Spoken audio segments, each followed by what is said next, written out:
The moon hangs like a silver coin over the silent dojo, its pale light spilling across polished wood and the faint scent of incense. Inside, the warrior moves, swift but aimless, his steps precise, his strikes sharp, yet each motion carries the hollow weight of unrefined intent. He has skill. That much is undeniable. But skill without purpose is like a blade with no edge. It gleams, it strikes, yet it bends at the first real test. Outside, the wind whispers through bamboo, carrying secrets the warrior cannot yet hear. He has lived by instinct, avoiding fear, seeking the fleeting thrill of victory in the clash of bodies, in the rush of adrenaline. Yet when the swords are sheathed, when the crowds disperse, the emptiness returns. Power without direction is a void. Strength without discipline is a shadow. He senses it, though he cannot name it, a gnawing, subtle ache at the edge of consciousness.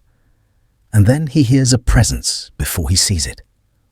A figure seated quietly, legs crossed, eyes closed in the moonlight, exuding a calm that seems almost unnatural. The mentor. Whispers speak of him with both reverence and caution. A man who has mastered fear, who bends the mind and body into instruments of clarity, whose silence is more lethal than any strike. The warrior's ego bristles. He is proud, untested by life beyond the arena, certain that his own instincts are sufficient. Yet instinct alone has not carried him to this moment. It has carried him only to the threshold. The mentor opens his eyes. They are dark, unyielding, yet they see everything.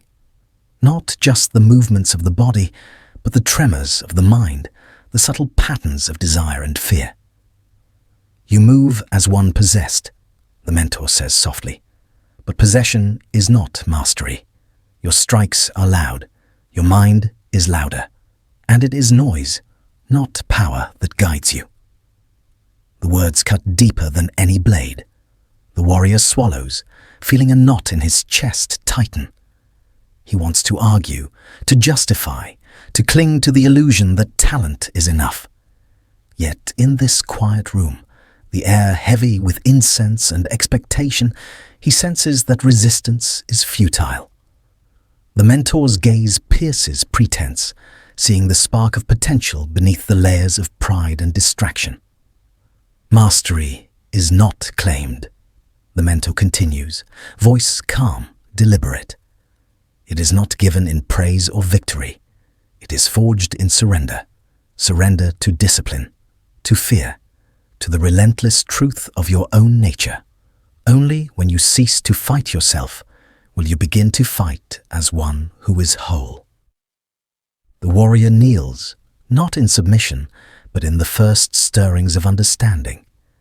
His body remains tense, his mind still restless, yet a seed has been planted, a realization that the path he has walked, full of instinct and desire, is only the beginning. There is a deeper forge, one that tests not strength against others, but strength against the self. Outside, the wind through bamboo shifts, and in its murmur, the warrior hears a whisper of what might be, a life shaped by intention, a power born of quiet, an unshakable presence. But to reach it, he will first have to confront the hollowness he has long ignored. The first lesson is clear, though brutal. Skill without discipline is a blade without steel, beautiful yet brittle. The moonlight fades slightly, and the dojo waits, silent and patient, as if holding its breath for the trial to begin. Transition to next chapter. Tomorrow, silence will speak louder than any sword, and the warrior will hear the first true measure of his mind. The warrior sleeps little that night, not from fear of the dark, but from the weight of introspection pressing against his mind.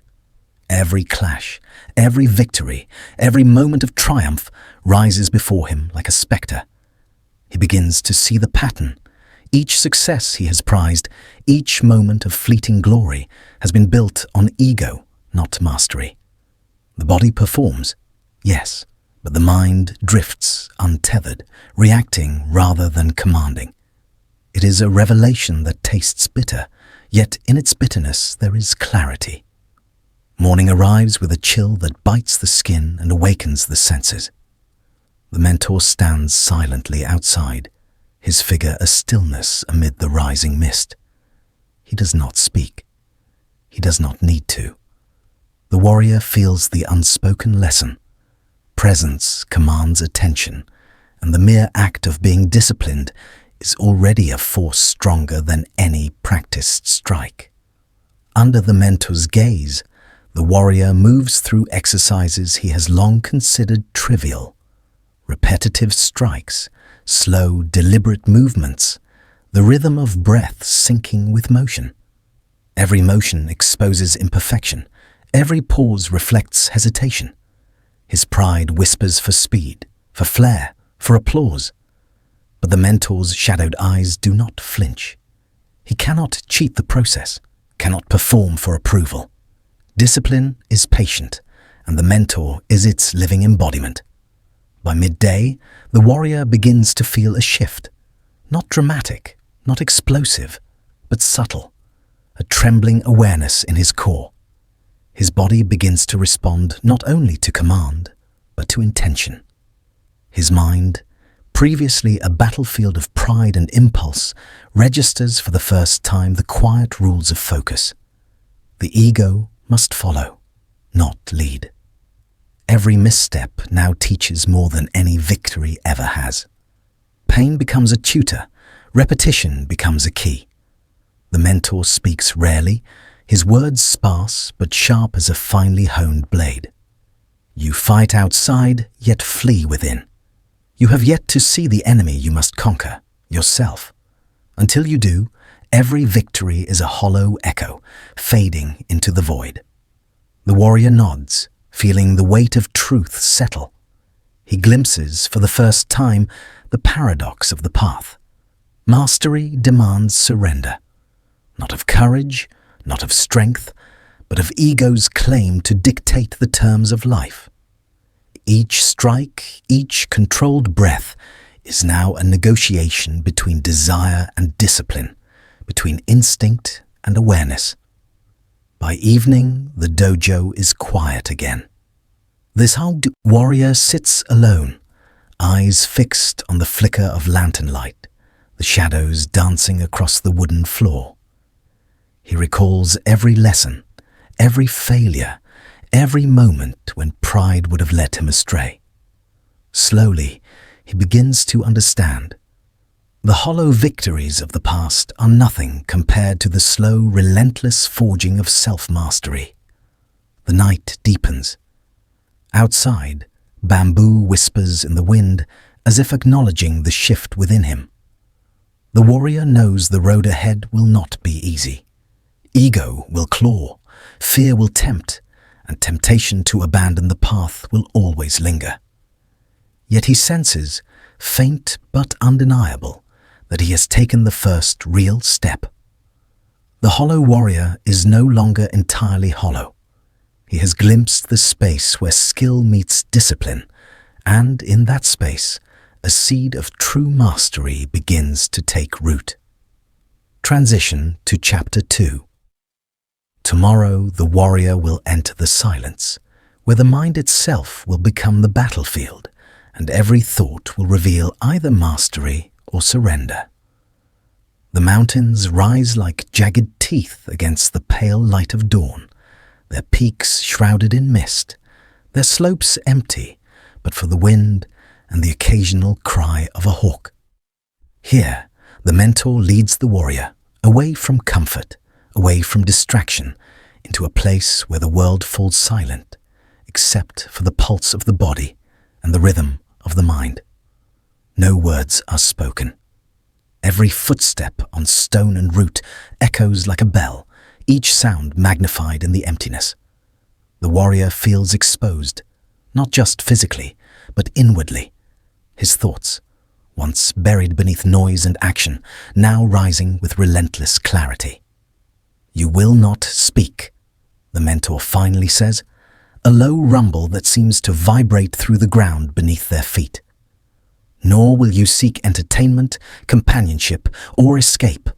For 1 week, the mountain is your dojo, and silence is your sword." The first hours are a torment. Every instinct rebels. The warrior's mind, accustomed to command, now confronts its own unchecked currents. Anxieties, prideful memories, petty resentments. The ego thrashes, demanding explanation, rationalization, distraction. He tries to control it, as he always has, through motion and technique. But here movement is stripped bare. The mountains demand presence, and presence is unflinching, unyielding. He sits by a stream, cold water biting at his skin, and observes the mind. Every thought rises, flares, and fades. Desire, fear, impatience, boredom. They parade before him, unmasked and insistent. The initial panic begins to give way to a fragile awareness. The mind is a storm, yes, but storms can be studied. They can be understood. They do not need to be obeyed. The mentor's shadow remains nearby, distant but unmovable. No correction, no cheer, no instruction, only presence. In this, the warrior begins to sense the first true lesson of the mountain. Mastery begins where noise ends. Silence is not emptiness.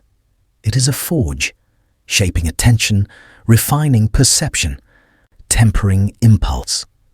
Thoughts are no longer commands to follow, but objects to observe. Each breath becomes a tether to reality, each heartbeat a drum of grounding. The days stretch long, measured by the sun's arc across the cragged peaks. Physical endurance becomes a weapon of focus, climbing rocks, hauling firewood, maintaining a small shelter. Pain comes swiftly, the sting of cold, the burn of muscles, the ache of sleep deprived and restless. Yet through this discomfort, clarity emerges. The mind, once scattered across 1,000 small urgencies, narrows into a sharp edge, a blade honed in monotony and effort. By the third day, even the ego begins to falter. Pride finds no audience. The body can boast only to itself. The warrior's thoughts quiet, yet not completely. He discovers that silence is not merely the absence of words, but the active discipline of attention. Every impulse, anger, desire, irritation, is met with observation, not reaction. He senses, faint but undeniable, that the power he seeks lies not in motion, but in restraint, in the ability to let the self dissolve into the moment. The mountain watches, unyielding and impartial. The wind carries no advice, the trees offer no comfort. Only silence, only presence, only the unflinching exposure of the mind. And the warrior begins to understand. The path of mastery is not in triumph over others, but in triumph over the mind itself. Transition toward Part 2. As the days pass, the mind sharpens like a blade, but the true trial of silence has yet to reveal its most dangerous lesson, the confrontation with the self stripped utterly bare. By the fourth day, the mountain has become a mirror. Every discomfort, every lingering thought reflects a truth the warrior cannot escape. He notices the subtle ways the ego still manipulates him. Impatience disguised as discipline, pride hidden in endurance, fear lurking beneath stillness. Each realization is a small shock, a fracture in the self-image he had carefully constructed. He begins to see that mastery is not about conquering others or even fear. It is about confronting the illusions he has long allowed to define him. The nights are worst. Cold seeps into bones, wind rattles the fragile shelter, and silence amplifies every whisper of doubt. His mind wants escape, craves the comfort of noise, of company, of excuses. Dreams come unbidden, vivid and unsettling, replaying moments of weakness, failure, and vanity. And yet, when he wakes, he sits, breath steady, gaze fixed, facing the same reality with unflinching awareness. Each morning, the practice of presence grows stronger, a fragile but growing muscle of will. The mentor observes silently, never interfering, yet the warrior feels an invisible pressure, a subtle demand to remain present even when every fiber of his being resists. Pain and monotony, once enemies, become teachers. Every swing of an axe, every careful step on a steep incline, every measured inhale in meditation is a rehearsal for mastery, not mastery of others, but mastery of self. By the sixth day, the transformation is palpable, though still incomplete. The warrior's mind no longer reacts impulsively. It watches, considers, and chooses. The ego, once dominant, whispers rather than shouts. Desire still exists, but it no longer dictates action. A quiet power emerges, an energy born not of conquest or aggression, but of disciplined attention, of a mind learning to move in harmony with the present moment. On the seventh day, the culmination of the trial arrives, not as a grand event, but as a profound realization. Sitting on a cliff, wind biting, eyes tracing the endless horizon, the warrior feels a singular clarity. Silence is not absence. It is a crucible, a tool, a sword. It teaches focus, reveals truth, and unmasks illusions. Presence is not an effort. It is a state of being, forged through discipline and tempered in solitude. When the mentor finally speaks, it is as if the mountains themselves give voice. "You have seen the mind stripped of distraction," he says. "You have faced the echo of your own desires and fears. What remains is no longer hollow, no longer untested. You have begun to wield silence as a sword." The warrior bows, understanding the magnitude of the lesson. He knows this power is intoxicating, dangerous even, yet it is essential. The mountain has shown him that mastery begins in the quiet spaces where ego dares not tread, where presence becomes an unshakable foundation. The sun dips below the peaks, casting long shadows across the rocks. The warrior rises, shoulders squared, mind sharpened.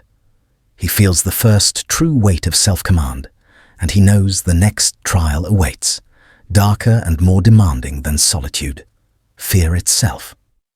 Transition to Chapter 3. Ahead lies the crucible of fear, where courage will be tested not against enemies, but within the deepest chambers of the self. The mountain air grows colder, thinner, as the warrior ascends toward a jagged ridge where mist clings to stone like a living thing. The mentor leads silently, each step deliberate, each breath measured. Here, there are no distractions, no companions, no illusions of control. The path narrows, not just physically, but in the space of the mind. Every instinct that once guided him now demands reconsideration. Every habitual reaction is exposed, every hidden anxiety laid bare.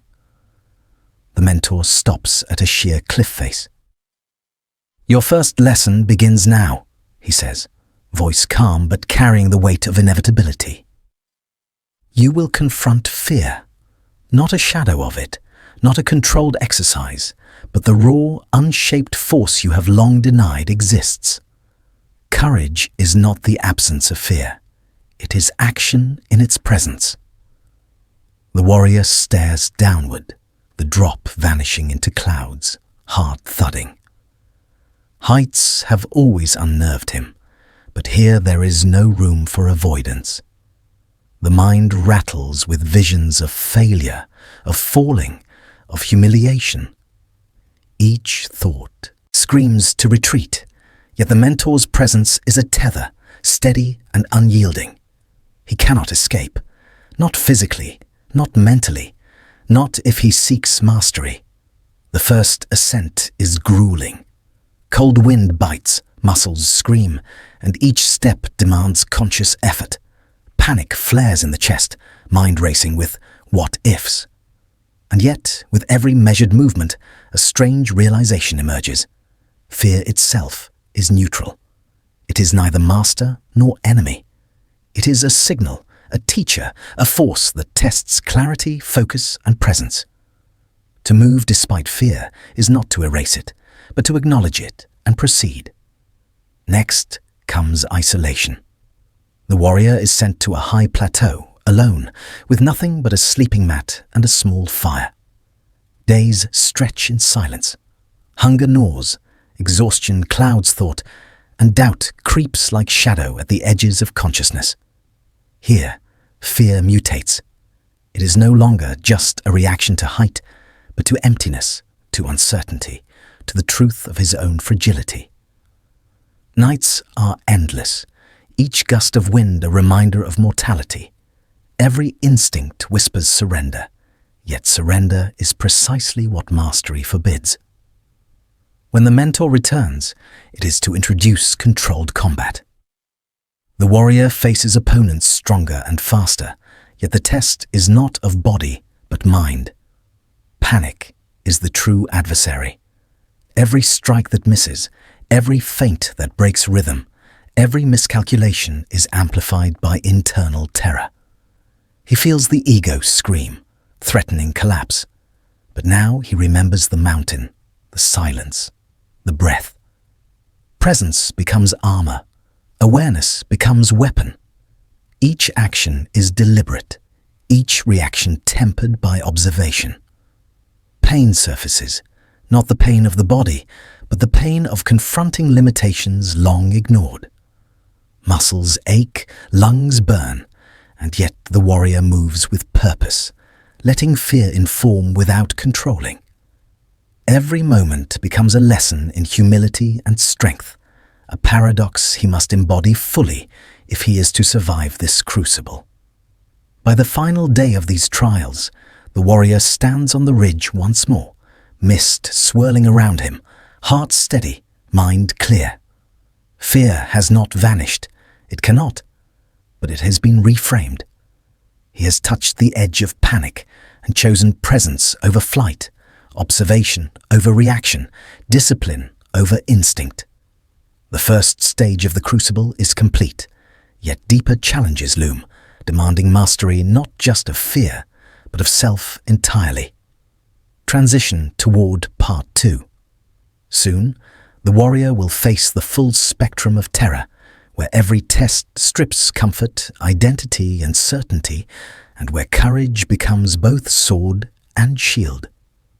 The mentor leads him deeper into the mountains, to a ravine where the earth drops sharply and shadows gather like living entities.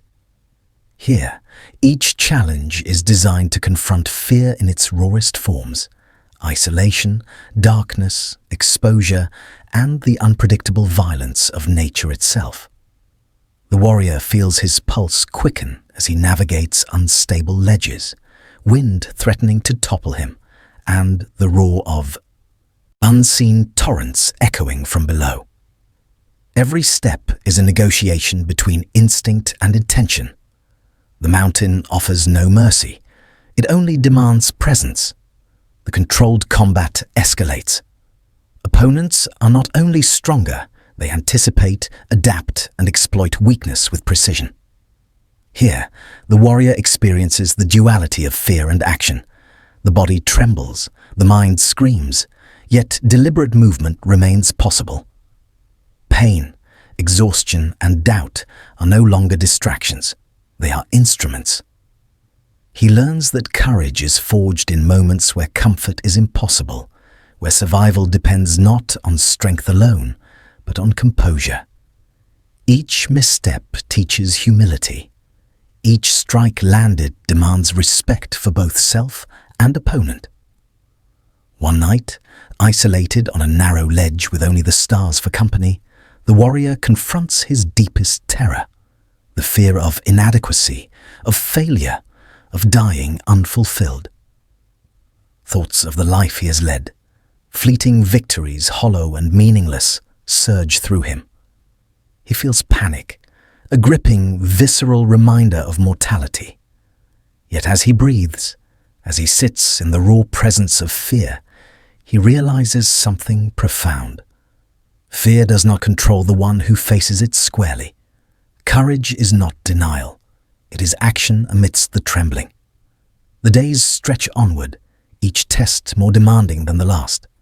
The mentor's gaze, unwavering, reminds him that mastery respects no compromise. Comfort, pride, and ego are stripped away, leaving only the raw intersection of will, awareness, and action. Slowly, the warrior discovers a paradox. The more fear he confronts, the smaller it becomes, until it exists not as a tyrant, but as an ally, a teacher of focus and presence. Pain becomes a signal, doubt becomes a compass, and hesitation transforms into measured instinct. By the final trial, the warrior stands before a chasm, wind lashing his face, muscles screaming in exhaustion. Behind him, weeks of discipline, silence, and confrontation converge. Ahead, the unknown yawns wide. He steps forward, not because fear is gone, but because he has learned to move with it, to let it guide rather than govern. Each movement is precise, each breath deliberate, each heartbeat a drum of unwavering presence. Fear no longer commands him. He commands it. The mentor watches quietly, the corners of his eyes betraying a rare trace of approval. "You have faced what most flee," he says. "You have seen that comfort is fleeting, that strength without humility is brittle, and that courage is not the absence of fear, but the mastery of it. You are learning the crucible's lesson. The warrior is forged where darkness is absolute, and yet chooses light in each act of presence." As the wind subsides and the clouds part, the warrior feels a transformation, rooted not in triumph over others, but in conquest of the self. The path ahead will demand discipline, repetition, and surrender. But for the first time, he understands the unflinching nature of mastery. Fear is inevitable, yet it is also a tool, a mirror, a sword in the hands of the present mind.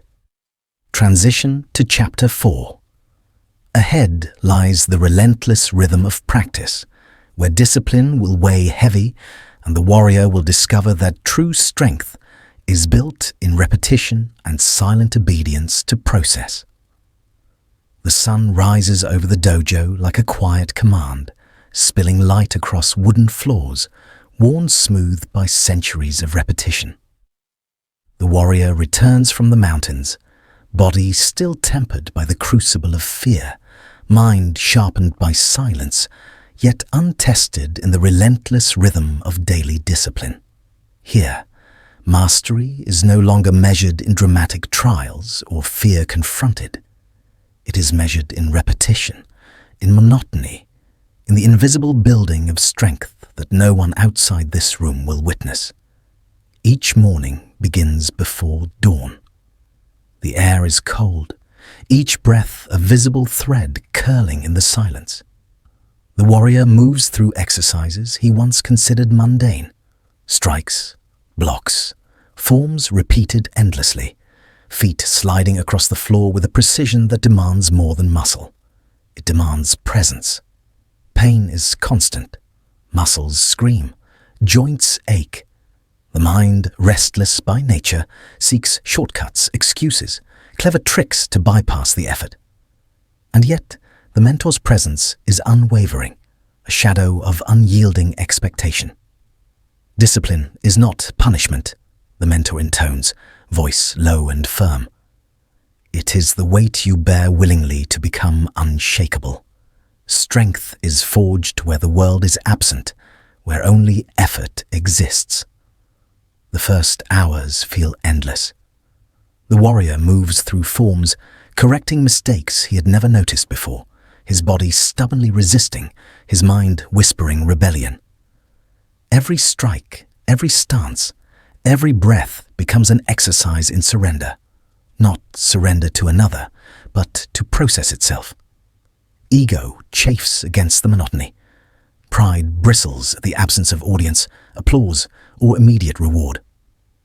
Yet within the tedium, subtle shifts begin. Balance improves, movements flow, awareness expands. By midday, repetition becomes meditation. The body fatigues, yet the mind grows quiet. Patterns emerge where before there was chaos. The rhythm of breath aligns with movement, and each motion, though familiar, becomes alive. Pain is no longer solely a signal of limitation. It is a guide, a teacher of endurance, presence, and attention. The warrior begins to understand the paradox of discipline. It is both burden and liberation. The very effort that constrains also frees, shaping the self in silence, invisible to all but the observer within. The mentor watches with measured detachment, correcting the smallest errors with a glance, a subtle nod, a whispered instruction. He does not coddle. He does not cajole.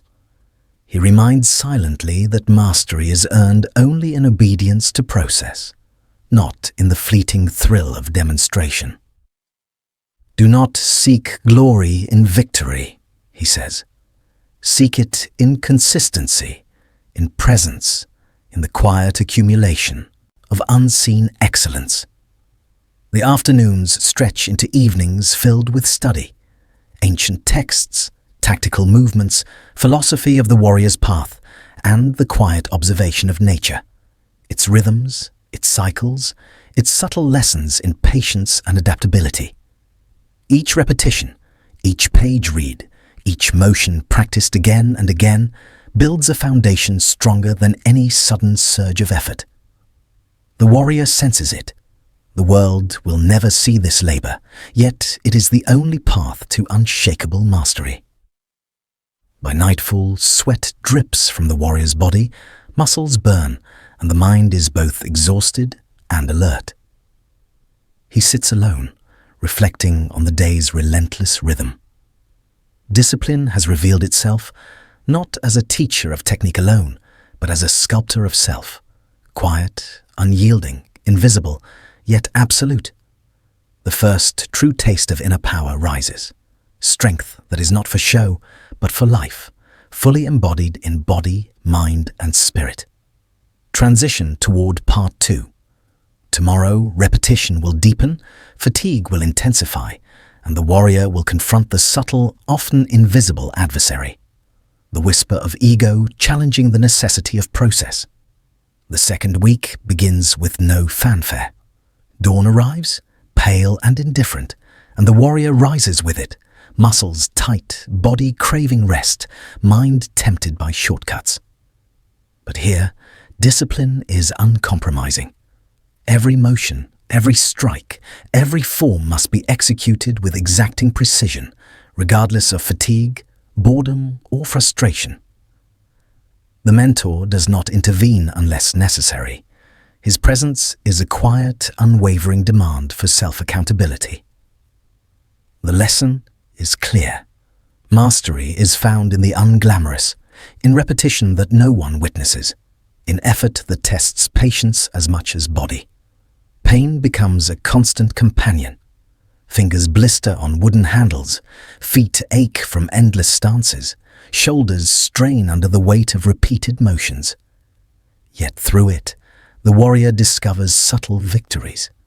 Movements grow fluid where they were rigid. Reflexes sharpen. Breath synchronizes with motion, creating a rhythm both deliberate and effortless. The repetition, once a burden, becomes a meditation, an invisible forging of strength, resilience, and presence. The ego, however, is relentless. It whispers that he has endured enough, that mastery should reward him with skill without toil. It complains of monotony, of unseen labor, of the absence of applause. Each whisper is a test, a shadow challenging the fledgling mastery within him. The warrior now recognizes the paradox. Discipline is both burden and liberation, and the mind that submits willingly to structure discovers freedom beyond instinct or desire. Evenings are consumed by reflection. He studies the movements of the natural world, how a tree sways yet does not break, how a river cuts rock over centuries, how silence can carry the weight of presence more than words ever could. He sees parallels in himself, the slow, consistent effort of the day shaping his body and mind in imperceptible yet irreversible ways. Discipline becomes tangible, not as punishment, but as a force that aligns body, mind, and spirit into unshakable harmony. The mentor offers few words, but one lingers. The world sees the blade that strikes, the warrior that moves, the victory that follows. They do not see the sweat, the repetition, the patient alignment of self. This is where strength truly lives, unseen, uncelebrated, yet invincible. The warrior absorbs this, understanding at last that true power is not flashy, not earned in momentary triumphs, but grown in the relentless, quiet obedience to practice. By the final days of this trial, the warrior's body moves like water, strong, supple, precise. The mind no longer resists monotony. It finds meditation in repetition. Fatigue is acknowledged, but it does not dominate. Ego no longer commands attention. It is an instrument, a tool, a whisper to be observed but not obeyed. The weight of discipline has become a foundation, a structure invisible to the outside world, but absolute in its internal authority.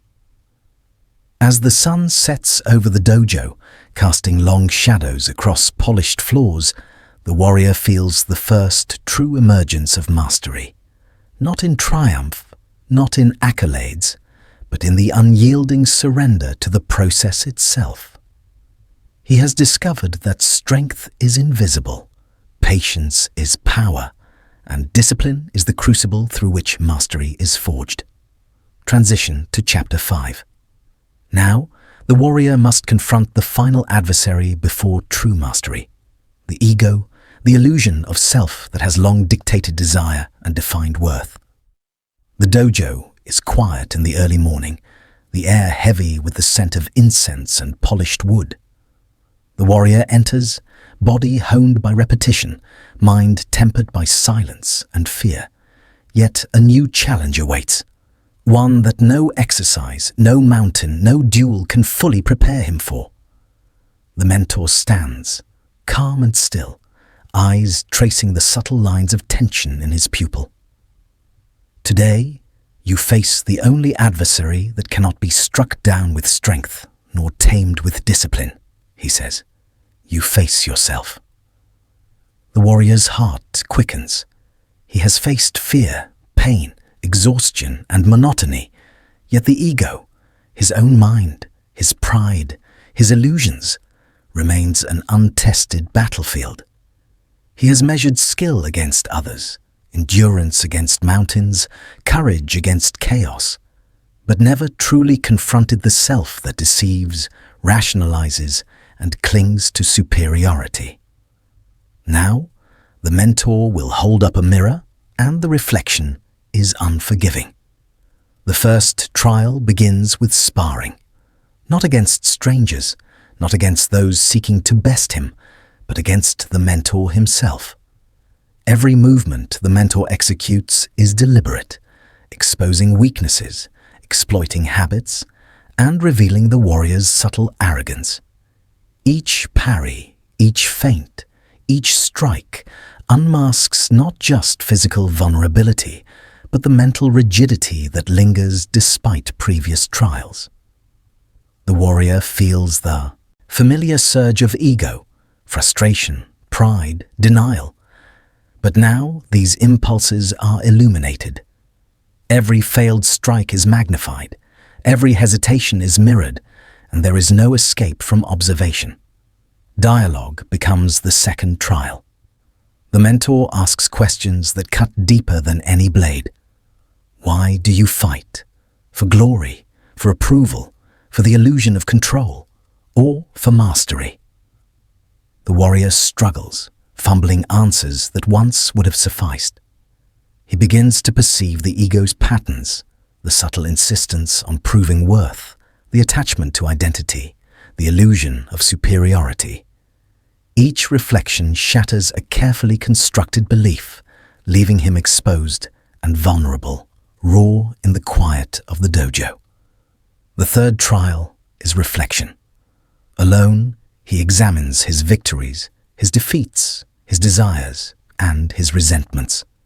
He sees the threads that have guided his life: fleeting pride, shallow triumphs, avoidance of discomfort.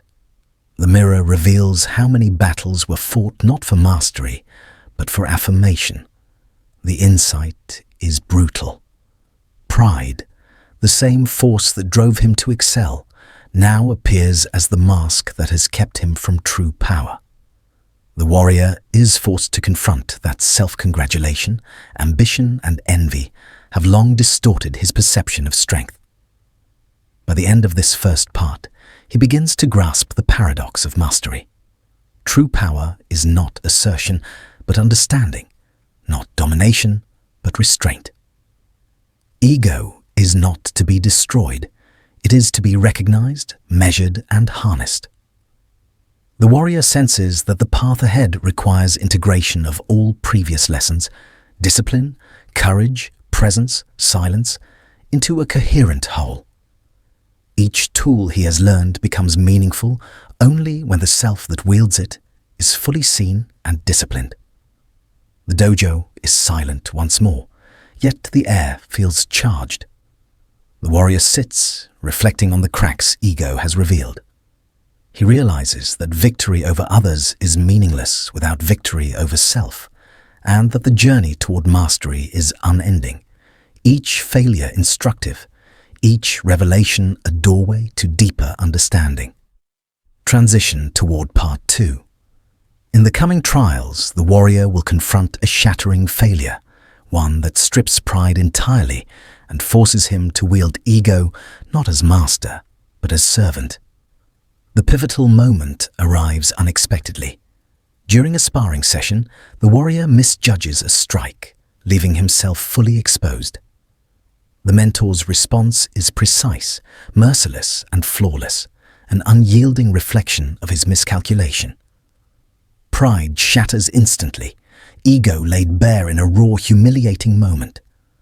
The warrior stumbles back, chest heaving, mind racing with disbelief and anger. He feels the familiar impulse to blame, to justify, to protect the illusion of mastery. But the mentor remains still, a living mirror of patience and presence. Alone afterward, the warrior sits on the floor, eyes tracing the patterns of the wood grain, every line echoing the cracks in his own self-image. For the first time, failure is not just a teacher of technique, it is a revelation of truth. He sees clearly how often ego has dictated actions, how often desire for recognition masked weakness, and how attachment to pride has limited the very growth he seeks. The insight cuts deep, painful yet liberating.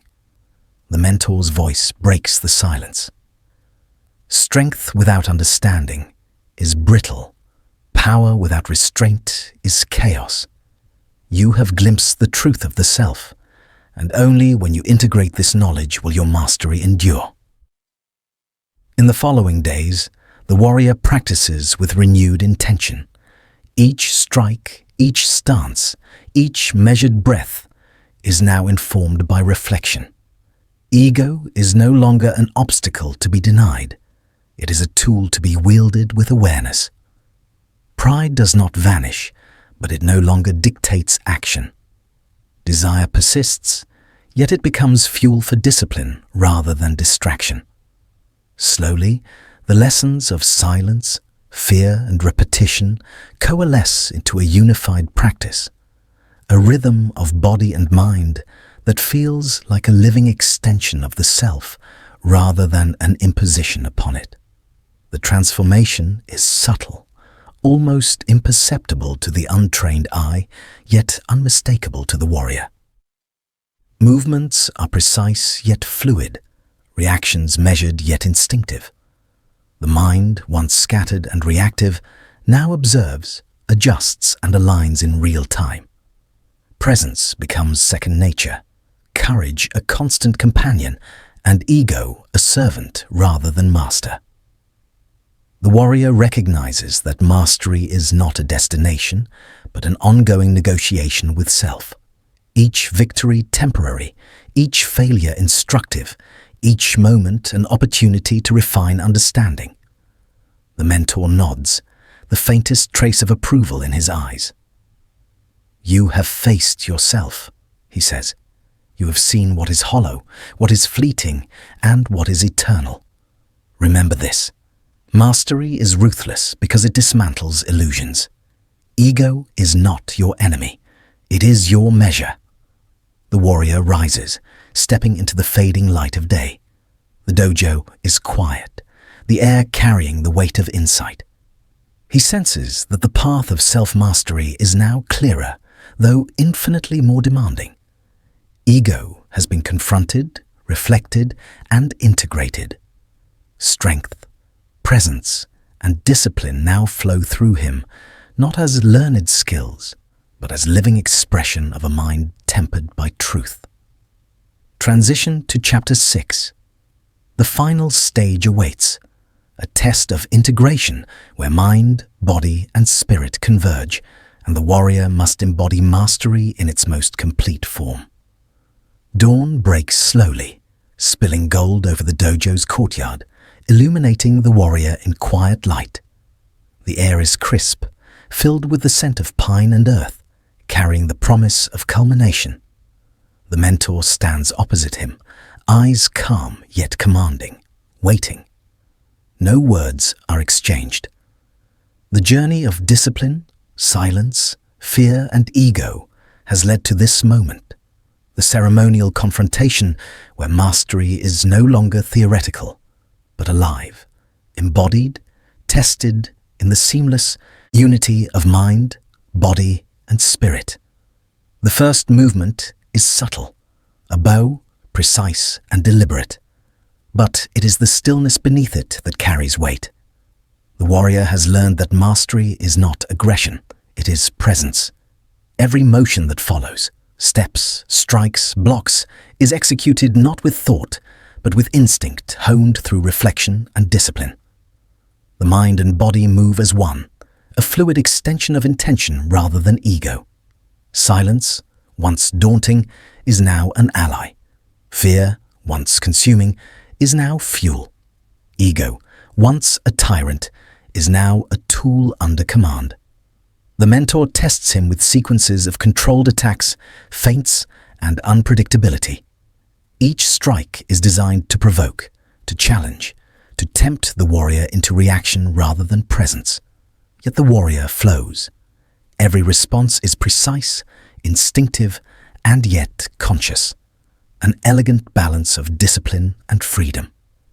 The culmination of years of training, monotony, solitude, exposure to fear, relentless repetition, and confrontation with self, manifests not in flair or dominance, but in perfect alignment of mind, body, and spirit.